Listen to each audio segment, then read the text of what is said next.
There's a new card game on the horizon, and if I say so myself, it's looking legendary. Let's rock. What is up, Planesrockers? It's Crabcore, and today we're actually checking out something new. Riot Games, the creators of League of Legends, dropped this sweet freaking collectible card game that honestly has just captured my attention. Now, I'm a lover of all card games. I have played Hearthstone, Magic, Shadowverse, Mythgard, and honestly, when they released this, I was excited to check it out. Magic will always be number one in my heart, but I honestly have to say this game is really, really sweet, and that's why I wanted to bring it to you and kind of give you an overview of what this game is like from a Magic Arena perspective, so you can see if it is something that you would like to dive into when it launches next year in 2020. I have been having a ton of fun. I love the mechanics. I think that it is so close to the play of Magic the Gathering while getting rid of some of the issues that come with the land based system that Magic brings. However, that does lead to some restrictions and in sort of building your decks and how you play, but I think that you are going to enjoy it. So let's dive in so you can see the overall aesthetic, kind of the goal of what you're trying to accomplish in this game, and then the kind of decks that you can build. So let's do it. All right, I think the best place to begin in trying to explain the differences between this game and Magic Arena is to kind of jump into a deck building process. So, as I said, there is no land based system in this game. You go up mana naturally, you get a mana crystal, they get a mana crystal, and you just keep going up from there. Now, each deck then is going to have 40 cards, units, and spells, and I don't, there's like one pseudo type enchantment in the game, but mostly you're looking at units and spells, sorcery, instant, stuff like that. And then you have a max of six champions in your deck. So those also count toward that 40 card, but you can't just make a whole deck of champions. You can only have six of them in a deck. And I'll go over a little more about what champions are. But first thing you got to know, there are six colors in the deck, six legions in this game, and you can only play one or two legions. So mana is colorless, so you can play whatever spell of that certain mana cost. As long as you meet the mana requirement. However, there is no like colored, so you can't even get color screwed. So if you draw a hand of like three blue and one white, it doesn't really matter because all mana is colorless and you just have to have the number mana requirement. So there are six factions in this game, and they all kind of they have some crossover here and there, but they all really do have their own unique color identity. Demacia is white in the game, and I feel like it really closely relates to white in Magic. It's very tribal. You have combat tricks, and it's very board centric and trying to get like little bits of value here and there. Uh, just decent value creatures. I got doggos here, bird dog sitting for the week, so that's pretty cool. Um, then you've got the Freljord, which is blue in the game. I would closely relate this to like Bant. You have ramp, you've got control elements, you've got a lot of uh, board clears, just things that are very Bant esque. So I really, really do love this faction, and it's got a really, really cool aesthetic. So something that I very much enjoy, and it is, as far as I can remember, the only one with a continuously acting enchantment in the game of War Mother's Call. So it's going to stay on the field and continually get you a creature at the start of each round, which is crazy. So I really do like this faction a lot, and I play it a ton. The other thing is the Ionia, another one that I really, really enjoy. It is, as far as I know, the only one with a counter spell so far in the game, and it has a lot of bouncing and uh, stunning, recalling creatures to your opponent's hand. It feels very, very blue to me. It has a lot of like crazy combat tricks, counters, and a lot of control elements. So it's pink in this game, but it feels very blue to me from the Magic color pie. Noxus is exactly what you would think. It is red. It is aggressive. You've got deal damage here. You've a 1 mana 3/2 that can't block, just about as aggressive as you can be. And it has a lot of token generation stuff like red and magic. So, very much a lot of crossover and a lot of similarities there. Piltover and Zon, I don't have a lot of experience with, but it feels very combo esque to me. Like all of your champions need some sort of combo thing to go off, and the aesthetic feels very like artifacts and colorless stuff to me from Magic. So it's really really cool. Like I really love the aesthetic of this clan, but it is very much combo esque oriented, and you have a lot of just kill your opponent with mushrooms in their deck that are like little mines that deal damage to them, and I don't know, just very very cool, and something that I'm interested in playing a little bit more when I get the chance. However, the final one here is Shadow Isle, and this is like my baby. It is black from Magic. It is destroy target creature here, destroy your own to get effect there. Man, it is just freaking sweet. It has a lot of like the life steal, the and drain stuff that Magic would, or that black in Magic would have. And God, look at the just beautiful artwork behind this. Zombies and ghosts and spirits and spiders. It is just beautiful. This artwork is insane. So that's the Shadow Isle. And the different factions can work, really, really well together. I have seen combinations of everything, but like I said, you can only do two factions. You can go single color deck, or you can do, Shadow Isle and the Freljord, which makes a really, really, really good control deck. So I said that when you're building your deck, you have 6 possible champions that you can play. Now, each champion has its own ability, its own mechanic, and you tend to want to build your deck around that. So, for instance, you have Elise here, right? She summons spiderlings, which are just one little like spider token things. And whenever you have 3 spiders at the start of a round, she levels up. Now, this is something all the champions have that no other card in the game has. It is a level up, which they turn into something, they gain a new ability, and they get like an attack increase. And here's something that is really, really cool. You can play 3 champions in your deck, but if you draw another one of that same champion that's already on the board, you get a spell in its place, and then you shuffle another one of the champions back into your deck so you can draw it later. So you don't lose the champion, it doesn't rot in your hand because the other one's already on the field, and you get a nice little spell that shuffles it back into your deck, and you get to bring it up later while still getting some effect. I love that little thing. And then they all are trying to win the game a different way. So there's a sweet deck that we'll look at with Fiora, that when she has killed 4 enemies total, so she kills 2 and then levels up, and then when she kills 2 more, you win the game. It's like an Exodia type thing. So you want to build a deck around allowing her to fight and kill 4 enemies without dying, and then you win the game.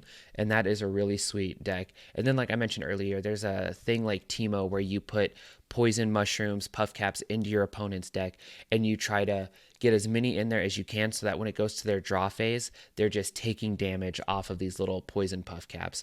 So I really like that. And then a lot of the things will work together. So there's a deck with Shen and Fiora, because Shen is going to give something barrier, which means that while the damage that the creature takes while barrier is on it, a barrier is going to absorb the whole thing, so she can fight and kill these other creatures without dying herself. So you kind of combo off and get that whole kind of side quest, or opposite game plan going.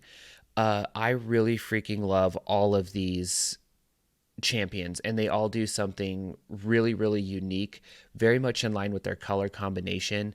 And I think so far early in the game, they've all been really, really balanced. So that is your general deck building thing with this game. You have got your champions that you can only have 6 of them into a deck, and you can literally be like, okay, I want one, two. So this would put you down to Piltover and Zahn. So you can have 3 of each one, because 3 is the max you could have of any card in a deck. Or you could be like, okay, I'm playing these 2 colors. I want to play one of each of these. So then you've got 6 champions here, one of each. It wouldn't make a really like balanced deck, but that is one of the possibilities. So you can have up to 6, 3 max of each, but any number of champions up to 6. So you're going to play your champions, and then you're going to play your units. Your units are your normal things, your 1/1s here that have attack and health, just like every other card game. They all have their unique abilities. And then here's the really cool thing. You have 3 different types of spells. So in Magic, you have sorcery and instant speed. Those are kind of your 2 things. Well, in here, you have slow. That is your sorcery speed spells. They can play anytime outside of combat, and you can't play them in response to something your opponent is doing. So kind of during your development phases, you can play your slow spells. Then you have ones that are fast spells. These are your instants. So your opponent plays a slow spell, you can react with an instant. They play a creature, you can react with a fast spell. But then priority goes back over to them after you play a fast spell. Then there's like uber instant spell, which are called burst spells. These are, you can play them in reaction to something, but it doesn't ship priority over your opponent. There's literally nothing that they can do about these spells. They will resolve because it is a spell that happens instantaneously and doesn't ship priority over to your opponent. So you can play it and then follow it up with a fast spell. You can play it, follow it up with an attack, play it, follow it up with a creature, and then it'll ship over to your opponent once you've played something other than a burst. So this game is back and forth with priority, and these burst spells are really, really powerful because there's nothing your opponent can do to interact with them. So you're trying to build out a 40-card deck with all of these typically built around something your champion, your commander-esque unit in your deck is trying to accomplish. So that is the general deck building and how all of these regions work. So we will jump into a match now so you can see how the game plays and really just how sweet this back and forth thing is with your fast spells, burst spells, and just trying to get your opponent from 20 life to 0. Strike that real quick. I think it might be important to give you a little bit of the mechanics in this game so you kind of know a little more what's going on before we jump into the matchup. There is a lot of crossover between the mechanics here and MTG Arena, and they also have a lot of their own as well.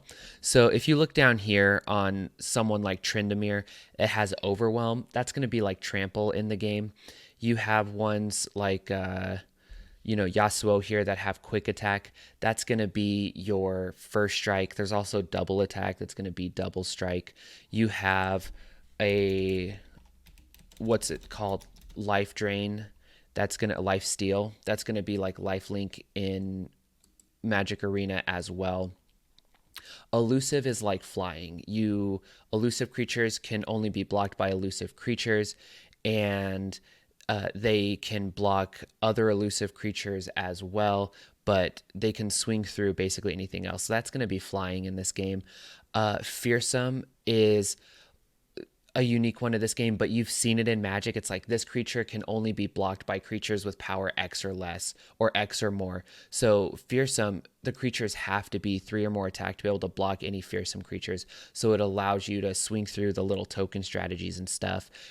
It works better on bigger creatures in this game, but sometimes like this, with creatures like this, there's some little value for like zoo decks and stuff. Now, regeneration is basically how combat works in Magic anyway. So in Magic, when combat damage is resolved by the end of turn, all damage gets healed. Well, in this game, damage stays on creatures no matter what. So those with regeneration heal back to full health at the end of every turn, like they would in a game of Magic anyway. Challenger is something that's new to this game.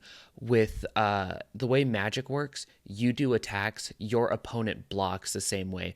Well, the way Challenger works in this game is when you go to attack, you can drag whatever blocker you want to the Challenger. So no, there are no double blocks allowed, no double, triple, whatever blocks. It's only single combat between creatures, and you attack, your opponent chooses to block. But with Challenger, you can choose what creature is going to block the Challenger. So if they have a 1/1 and you want to just kill it with this 3/3, you pull the 1/1 in front of it, and voila, you've got it. So there are other things in here as well. Barrier is like a shield. So the next combat damage that it's going to take, or whatever damage it's going to take next, is just going to be absorbed by the barrier, no matter how much it is. And then you've got, the can't block stuff, which is pretty normal. Ephemeral is also a new one in this game. Basically, it's going to die at the end of combat. And there's various things that you're going to want for that to trigger in the Shadow Isle as well. But the overall thing is you're going to get a higher rate on a lot of these ephemeral creatures. They're going to be cheaper, but they're going to die after combat, and you're not going to be able to have them on the next turn. Let me see here. Then there are things like Last Breath, where whenever the creature dies, it's going to trigger something. And let me see. Am I missing anything here? There is no, that's most of them. Oh, Tough is another one.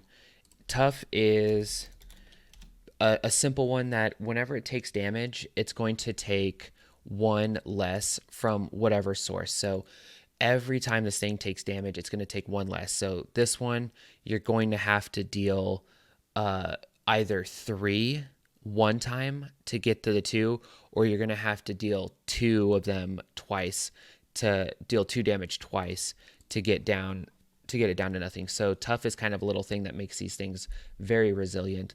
So then other things in this deck, or other things in this game that you're going to want to know, Stun basically makes a creature not able to attack or block for the turn. It just sends it back to the bench. Recall sends it back to the hand like a bounce.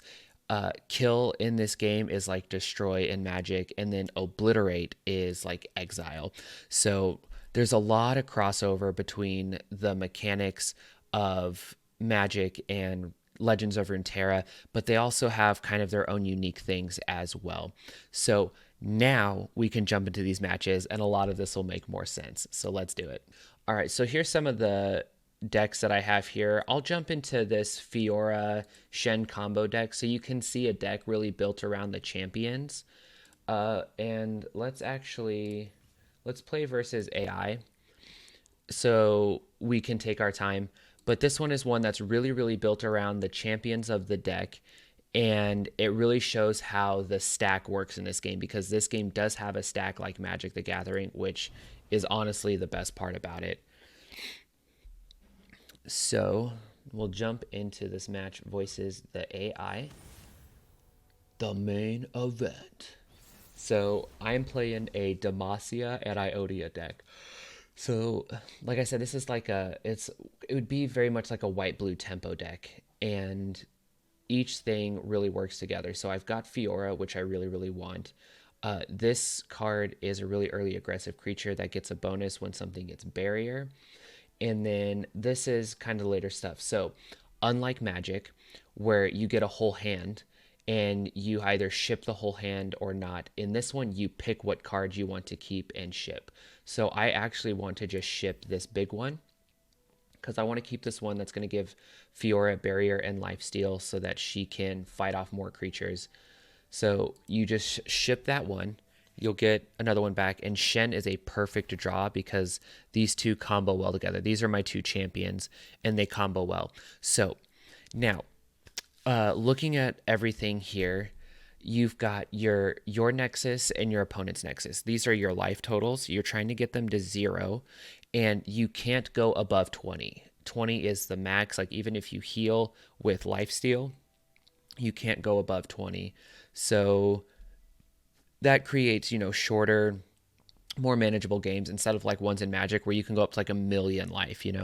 So 20 is the max that you can be at. Now, things are not turn based so much in this game. They are round based. So each player is active in each round. It's just which player starts with the active and which player gets to attack. So as you can see, we have the attack token right here. And with the sword, you see that we are the attacker. So the opponent has 1 mana and I have 1 mana. So I can play my 1 mana creature, but you see how it ships priority over to them, and they're able to play something as well. Now, that's because it's not turn based. Like, we both are taking turns. It's just whoever starts with priority and who's getting to attack this turn. Now, creatures don't have summon sickness in this game. So honestly, I could drag this out and attack, and the opponent could choose to either block or not. But because we both have 1/2s and combat damage stays on creatures, I'm just going to keep this right here, and I'm going to pass priority. Now you see there is a secondary thing right here. You'll see at the end of this turn what happens with unused mana. So now this person went up because whenever you draw a card, you give them +1/+0 this round. So they played a creature, but now it's my priority. So what I'm going to do is I'm going to play a creature as well, because I have the mana to do so. And like in Magic, this would be a great double block right here. But since double blocking is not allowed in this game, I'm just going to block here, take the 2, and let damage resolve. So everything in this game resolves from left to right. So these attacks are going to resolve first. So if there's multiple attacks lined up, these ones are all going to resolve first. And then if there are spells, they'll resolve from left to right. So now you see I had 1 mana left over at the end of last turn. So it went to store as spell mana. You can only store a max of 3. So any unused mana will stay stored as this, and it can only be used for spells. It will not be used for anything other than spells.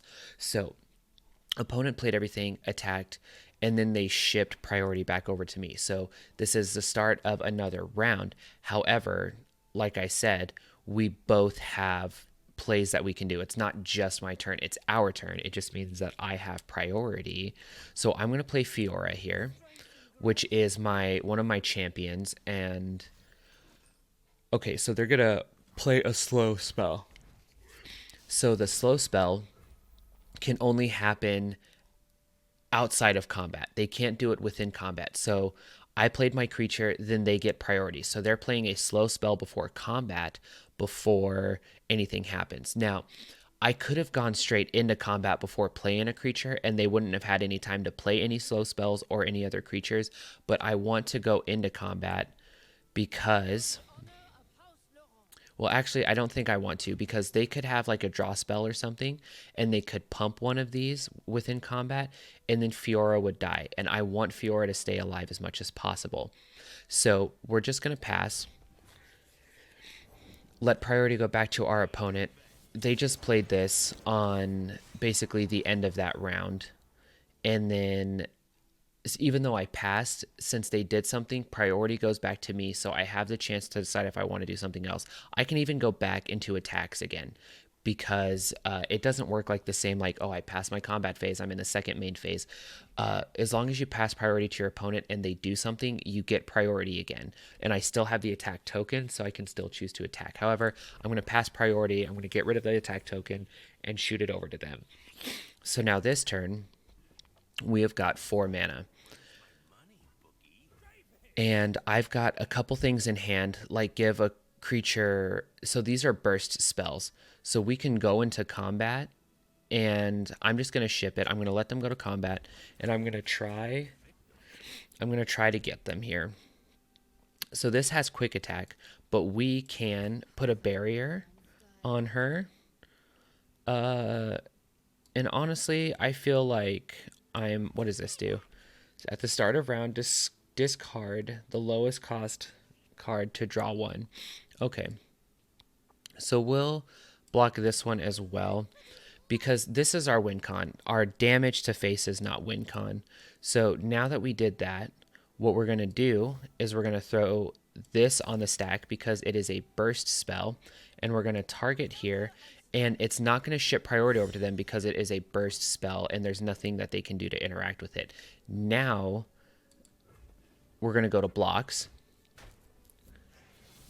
and everything is going to resolve from left to right, just like I mentioned. And so these ones got buried, like since this got barrier, these ones got pumped because that's their ability. Whenever an ally gets barrier, those get pumped. So because, like with the stack, the barrier resolves first, then those get pumped. That's why all those trades happened. That's why I was willing to make those trades. Now, check this out. I have a Shen right here.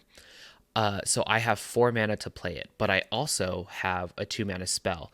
I've got 5 mana and 1 spell mana. So what I can do is I can play this Kai Guardian or Key Guardian to give Shen in my hand barrier. Then I draw a card. So now I can play Shen for the turn because I still have 4 mana. Now priority is going to ship over to my opponent. The reason it didn't ship initially was because I played a burst spell. So priority remains with me. Deal 1 damage to the enemies. Okay, so they did the damage anyway. So they have enter the combat abilities. Now, Shen has something called support. So anything to the right of a creature with support is going to be supported by that creature. So I can play this out, drag this over, and whenever he supports a creature, that creature gets barrier. So his barrier will resolve first, giving Fiora barrier. Then damage will,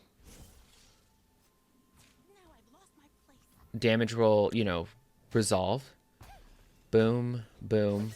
So you're seeing this go on over here. Now she will level up because she met her first requirement of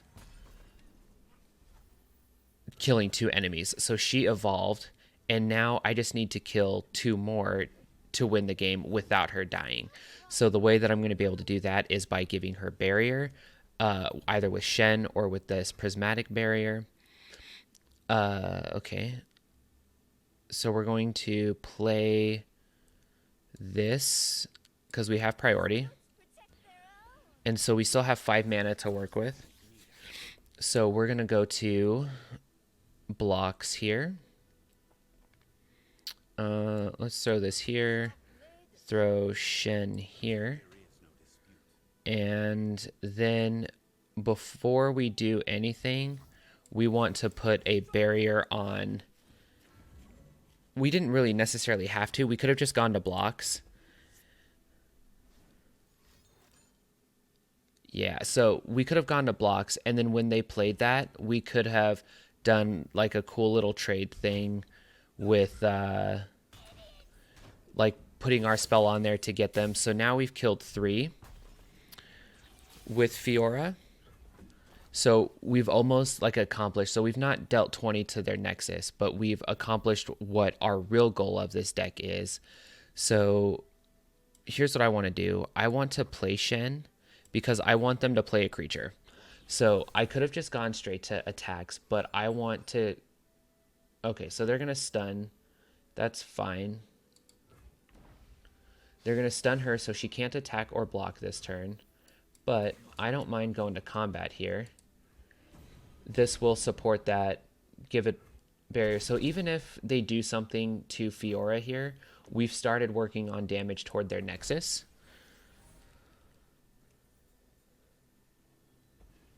All right, so this is a great card. So here's what we're going to do. We're going to play single combat. We're going to have this fight that. And then if they try to do something to buff this or kill that,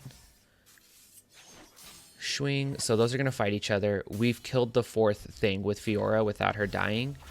and we have accomplished the game. So we didn't get their Nexus down to 0, but with Fiora and this deck built around her, we killed the 4 creatures to try to get the win that way. So that worked out really well. Now, if we want to, we can jump into another game that's a more traditional way of winning. So let's jump into this War Mother control deck. Now, this is with the Freljord and the Shadow Isle. So this is going to be a more balanced game that has you're trying to ramp up, you're trying to kill their Nexus. So this is a very, very expensive hand, and it has no board clears in it. So I'm going to replace the whole thing. So that's really cool. You can either choose to replace them or not. Okay, so now we've got a little bit more early interaction. Got some drain, and these summon a spiderling, so they'll be able to block some stuff. Okay. So we didn't get to play anything on our turn, so we got some banked mana. So we'll see what they play here. All right, so what we will do, these both have Fearsome. See, I can bank more mana and then just drain 3 from this. So yeah, we're going to bank this mana. We're going to take the damage, right? But then on our turn, since we're banking this extra 2, we're going to have 6 spell mana to work with this turn. So what I can do is I can actually drain that for 3, even though it's a 5 mana spell. And so that'll kill it, hopefully. And then we go back up to 19. So we're just trying to control the board right here as much as possible. So they're playing out. Nice. Okay, so they're playing out their board as much as possible. Okay. So we have 4 mana to work with this turn. These don't have Fearsome, so here's what I'm going to do. I'm going to ping this once. Okay. And then we'll get a spiderling, and then okay, they'll play another one. So then we'll ping this one again to kill it. So we also have a spell in this deck that allows us to... Okay, so we can't double block anything. But we have a spell that deals 2 damage to all creatures on board. So we bank this mana, ships to us. We're just trying to... Oh, this is one of our ramp things. So what I'm actually going to do, though, is I'm just going to play a big beefy dude that can block these fearsome creatures. We'll see if they play anything out. Oh, wow. So they just played a 7/7. That is pretty freaking huge.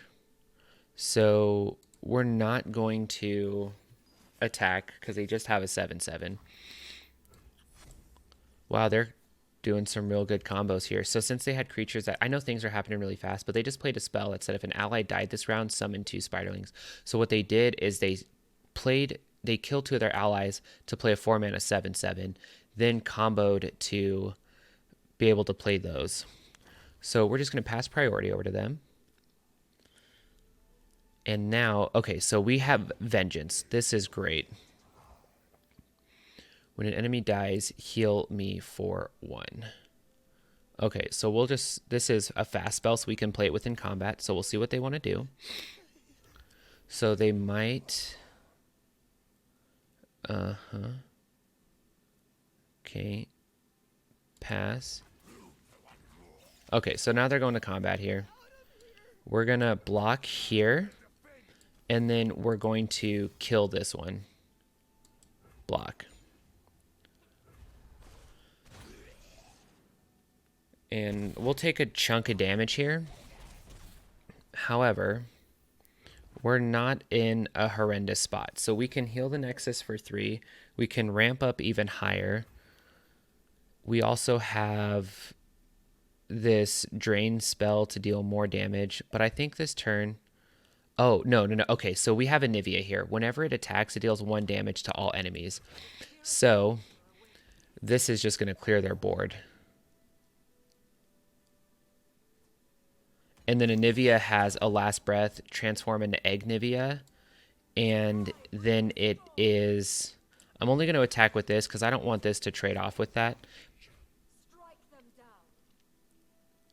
Do it. So this resolves first. Then damage will resolve. It'll trade off with this. And then this will come back as Egg Nivea. Now, if they can do anything with that and kill it, then it wouldn't be able to transform.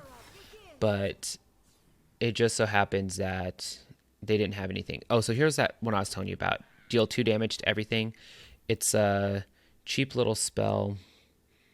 I do want to bank as much mana as I possibly can this turn. And I want to heal up. So let's play this. I'm ramping and I'm banking so I can get up to War Mother's Call. So I think if I do that, and then I have to do this. So I can bank the 3, and then this will ramp me up an extra gem. So I should... Yep. What do you got for me? Okay, so they're dealing 1. My guy still doesn't die, which is good. Alright, so we bank this 3 mana. I think we should have 9 this turn. Okay, so we have 13 to work with. So I want to play War Mother's Call. This is like the 1 enchantment type of thing in the deck that will summon a creature from the top of my deck right now, but also do it through the rest of the game. Now, I don't know if you notice this as well, but whenever they put the creature out...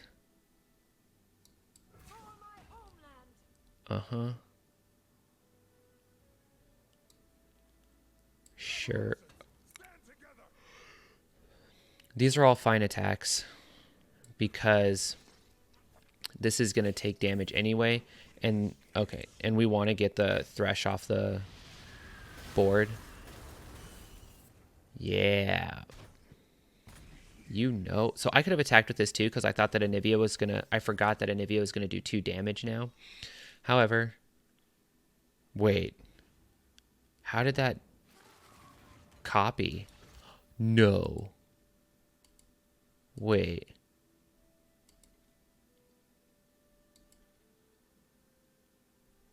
Interesting. I don't know how I got dual copies of that, but that's sweet. Let's just drain that. We have so much mana to work with right now. All right. End round. And then, so it goes to our combat phase here. It's going to put, oh, okay. So it put this from the top of our deck. So now we're going to play Tryndamere here, which has Overwhelm, and he's buffed. So now we can, well, I'll show you an easier way to do this. You can literally drag all of them, plop them onto the field, and then it'll resolve this way first. And so then we get all the damage. They didn't have anything to play before combat. It's dealing 2 damage even to their Nexus. Boom, boom, boom. And we did overkill. So that is another way to play. You just control the board, drop a bunch of beefy creatures, and take control that way. So, so we got all of that. And so now that you're seeing all these prizes come in, I'll talk to you about card acquisition in this game. All right. As far as card acquisition goes in this game, it is really, really sweet and really free to play friendly. So if that's something that you're into, then it is really awesome, because who's not into free to play friendly anyway? So you've got your 3 main resources, all your wild cards, common, rare, epic, and champion, which translates to common, uncommon, rare, and mythic, just like in Arena.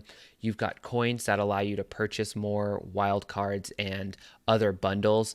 And then you have got your shards that can be used to like craft other things. So if you don't have the wild card, you can spend shards to craft something as well. Now, each thing comes with a play set of 3. And then I believe what they said is they're not going to do packs in this game.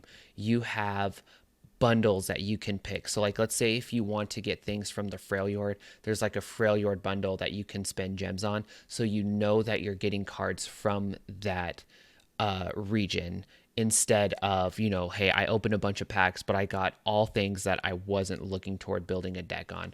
So that's really, really cool because they want you to be able to play what you want to play and be able to build toward that. However, there is a restriction that they put on stuff. So you can't just like drop all the cash and be like, okay, I want to acquire every single card in the game. Because what they have is you can like, they have this that resets every, I don't know how often, but you can buy 3 champion wildcards and then it doesn't restock for a while. Then once you buy all of these out with your coins, you have to wait for the restock so that you can buy more. And the reason that they do this is because they want the meta to be shifting. They just don't want everyone to have access to all the cards right away and for the meta to be defined really fast early on. They want it to be able to be shifting over time as people are acquiring cards at a slower, more steady pace. However, they also want to be able to let people build the decks that they want to build. So they'll give you enough to be like, okay, I know that I want to play this kind of deck. Then you should be able to build that one very early on and then start building toward other ones as your collection is growing. So, like I said, they're going to have bundles. They have a starter bundle, but then I think they're going to enter in like regional bundles as well. And as far as other acquisition goes, you have your different like growth tracks here. So each of them has their own thing. So like you can see these all have frost on them. So these as you open them are going to have different Freljord cards in it. So it'll, if you look at it, highest form of capsule with 3 rares, an epic and a champion. Basic capsule with 4 commons and a rare, but they're going to be Freljord uh like specific. And but this epic card, I think I did one in Ionia and it wasn't like Freljord specific, but most like the cards that you get here are going to be geared toward the thing. And this is at no extra cost to you. This is just for getting experience from matches and leveling up. Like as you can see, this one requires I don't know that it tells you exactly. So I got enough for this one. So we'll open this one up so you can see. It's a wild capsule. So it has oh, these were upgrades. So you have the potential to get something even better. So you got common wild card and then all the wild cards in it. So very, very free to play friendly. But then you can change your active region at any time. So let's say, so I've put 275 experience into this one. I've put 1300 experience into this one. So let's say I want to start, I really want to make most of my experience count. So I want to get cards from Piltover and Zon. So I make this one my active, and then all of my experience starts going toward this one. So I'll get this chest, this capsule, all of these things, and they're very similar all the way through. So you can change these at any time depending on what region you want to start building toward, and then all of your experience from matches are going to start going toward these. And as far as we know, they haven't said that there's a daily like experience cap on stuff yet. So you can just keep playing, enjoying the game, and growing your collection. So very, very free to play friendly. I am so freaking stoked about this game. I love the round based back and forth with play. I love that there is a stack like Magic the Gathering. I love that there is a progression in mana, a natural progression in mana, so games are more balanced. If there are things that I'm worried about, there are cards that are just crazy overpowered. So like for instance, there is and people have mentioned this. If we go to, I think I even have it here in War Mother's Control. So you can see this card She Who Wanders, 9 mana 10/10 that when it comes in, it obliterates all creatures on the field and in hand with 4 power or less. That is just crazy overpowered. However, like, because there's no specific mana or like color definition between things, you basically can build a deck that's entirely Shadow Isle if you want to, but because there's this one overpowered card in the game, you just say, okay, well, I'm going to build a card with 38 or 37 Shadow Isles and then 3 She Who Wanders. So if there's just a crazy overpowered card in the game, there's there's no reason that you can't build like a monocolored deck, but then boom, you just play this one insanely overpowered card from this other faction. So people have suggested make some sort of like color allegiance identity. Like you have to play, 30 plus Freljord cards in your deck before you can even put She Who Wanders in the deck. So things like that. I mean, it also is kind of sucky that it limits it to 2 colors for each deck, because that leads to, not being able to have as much uniqueness or being able to play the crazy shenanigans that you want to play. However, it does allow for most players to be able to jump into the game really well and be like, okay, I kind of know what my opponent is playing because they're only on this color or they're only on 2 colors, and it allows for people to learn and be able to play around stuff. So I really do like that. I think overall though, this game is really well balanced. I think all the champions are balanced. I like the fact that they only put 6 champions in a deck, because the game can just be completely warped around a champion when they come in. But I really, really love how they're balancing everything out.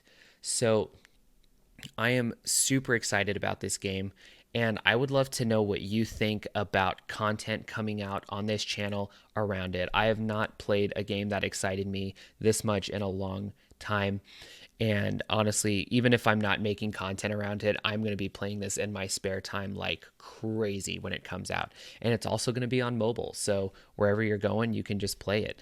And that's going to be really freaking sweet. So let me know what you thought about the video. Let me know if you would like to see content around this game, because I've already been, building decks. It does shut down today and then comes back up for another preview in a month.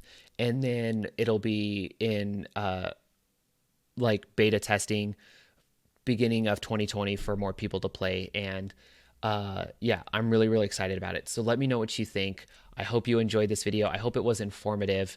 I tried to cover as much as I can. Oh, one more thing. Yes, you have quests to get XP for your growth track, and then you have a weekly vault in here as well. So this unlocks on Friday.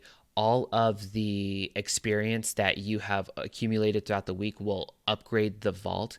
And then every Friday you open it up for a bunch of goodies depending on how much you played. So it really does reward you for playing more, unlike Arena where there's kind of a cap on stuff.